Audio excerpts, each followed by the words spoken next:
লাজ শ্ৰম বোলা বস্তুটো এইসকল নেতাৰ আছেনে নাই আমি নাজানো, কিন্তু কালি অসম চৰকাৰৰ শিক্ষামন্ত্ৰী ডাক্তৰ ৰণোজ পেগু ডাঙৰীয়াই ৰাজহুৱা খণ্ডৰ বিদ্যালয়সমূহৰ কণ ছাত্ৰ ছাত্ৰীসকলৰ বাবে দুযোৰকৈ কপাহী কাপোৰ অৰ্থাৎ কটন কাপোৰৰ ইউনিফৰ্ম যোগান ধৰিবৰ কাৰণে বৰ্তমান চৰকাৰখনৰ হাতত পৰ্যাপ্ত পৰিমাণৰ টকা নাই, ধন নাই বুলি যি ধৰণৰ মন্তব্য কৰিছে, এই মন্তব্য প্ৰমাণ কৰিছে যে হিমন্ত বিশ্ব শৰ্মা নেতৃত্বৰ চৰকাৰখনে সামগ্ৰিকভাৱে অসমৰ শিক্ষা ব্যৱস্থাটো উন্নীতকৰণ কৰিবৰ কাৰণে তেওঁলোকৰ কোনো ধৰণৰ আগ্ৰহ নাই, কোনো ধৰণৰ সদিচ্ছা নাই। কাৰণ এইখন চৰকাৰেই, এইখন হিমন্ত বিশ্ব শৰ্মা নেতৃত্বৰ চৰকাৰেই হাজাৰ হাজাৰ কোটি টকা তেওঁলোকে হিতাধিকাৰী আঁচনিৰ নামত ব্যয় কৰি আছে। তেওঁলোকৰ নৰেন্দ্ৰ মোদী অমিত শ্বাহ অসমলৈ আহিলে আদৰণিৰ নামত, লাখ বিলাসিতাৰ নামত কোটি কোটি টকা ৰাজভৱনলৈ টকা ব্যয় কৰি আহিছে। ভূমি পূজনৰ নামতো এইখন চৰকাৰে আজিকালি লাখ লাখ টকা ব্যয় কৰে। গতিকে তেনেস্থলত আমাৰ ৰাজহুৱা খণ্ডৰ বিদ্যালয়সমূহৰ কণ ছাত্ৰ ছাত্ৰীসকলক মাত্ৰ দুযোৰকৈ কপাহী সূতাৰ কাপোৰৰ ইউনিফৰ্ম যোগান ধৰিবৰ কাৰণে তেওঁলোকে বাজেটৰ চিন্তা কৰে। তেওঁলোকে বাজেটত আচলতে টকা নাই বুলি ক'বলৈ কুণ্ঠাবোধ নকৰে।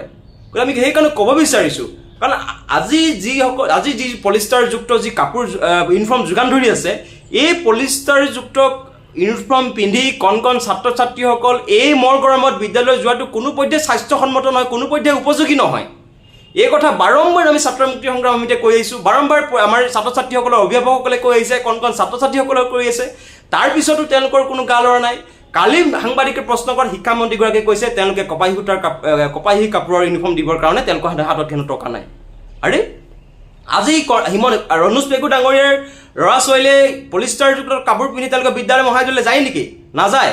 হিমন্ত বিশ্ব শৰ্মাৰ ল'ৰা ছোৱালীয়ে পলিষ্টাৰ কাপোৰ পিন্ধি, আন মন্ত্ৰী বিধায়কসকলৰ ল'ৰা ছোৱালীয়ে পলিষ্টাৰ কাপোৰ পিন্ধি বিদ্যালয়লৈ যায় নেকি? নাযায়। তেওঁলোকেতো আজি মন্ত্ৰী বিধায়কসকলে শীততাপ নিয়ন্ত্ৰিত গাড়ীত অহা যোৱা কৰে, শীততাপ নিয়ন্ত্ৰিত তেওঁলোকে ঘৰত বাস কৰে, ভাল ভাল ব্ৰেণ্ডেড কপাহী কাপোৰ পিন্ধে। কিন্তু আমাৰ সাধাৰণ ঘৰৰ ল'ৰা ছোৱালীয়ে পলিষ্টাৰ কাপোৰ পিন্ধি বিদ্যালয়লৈ যাব লাগে? কেনেকুৱা ধৰণৰ এইটো কথা? আমি জানো হিমন্ত বিশ্ব শৰ্মা ডাঙৰীয়া, আপোনাৰ চৰকাৰৰ যে তেতুলৈকে ধাৰ, এই কথা অসমৰ ৰাইজে জানে। ধাৰত যে আপোনালোকৰ চৰকাৰ চলি আছে জানে, কিন্তু আপোনালোকে হাজাৰ হাজাৰ কোটি টকাটো হিতাধিকাৰী আঁচনিত দি আছে, হাজাৰ হাজাৰ কোটি টকাটো আপোনালোকে নেতা আদৰণিৰ নামত ব্যয় কৰিছে, ডাঙৰ ডাঙৰ পেণ্ডেল ৰভা তৰিটো আপোনালোকে ৰাজহুৱা দলীয় মিটিং কৰি আছে, আপোনালোকৰ সম্পত্তিৰ পৰিমাণটো বৃদ্ধি হৈ গৈছে পুত্ৰৰ নামত, পত্নীৰ নামত, নিজৰ নামত, কোম্পানীৰ নামত। কিন্তু আমাৰ ৰাজহুৱা শিক্ষাখণ্ডৰ ল'ৰা ছোৱালীৰ কাৰণে আপোনালোকৰ কপাহী কাপোৰৰ দুযোৰ ইউনিফৰ্ম দিবৰ কাৰণে আপোনালোকে বাজেট নাই বুলি কয়, বাজেটৰ চিন্তা কৰে। কি ধৰণৰ মানসিকতা লৈ চৰকাৰ চলাই আছে, কি ধৰণৰ মানসিকতাৰ এইগৰাকী শিক্ষামন্ত্ৰী অসমৰ ৰাইজে আকৌ প্ৰমাণ পাইছে।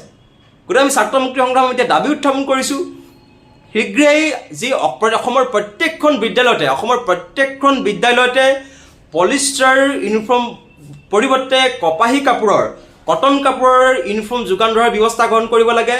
আৰু আপোনালোকে হাজাৰ হাজাৰ কোটি টকা আপোনালোকে বাজেট হিতাধিকাৰী আঁচনিৰ নামত বাজেট ধাৰ্য কৰে, তাৰ পৰিৱৰ্তে এক বিশেষ পুঁজি শিক্ষা ব্যৱস্থা উন্নীতকৰণ কৰিবৰ কাৰণে, শিক্ষা ব্যৱস্থাৰ কাৰণে বিশেষ পুঁজি ধাৰ্য কৰিবৰ কাৰণে আমি ছাত্ৰ মুক্তি সংগ্ৰাম সমিতিয়ে দাবী কৰিছোঁ।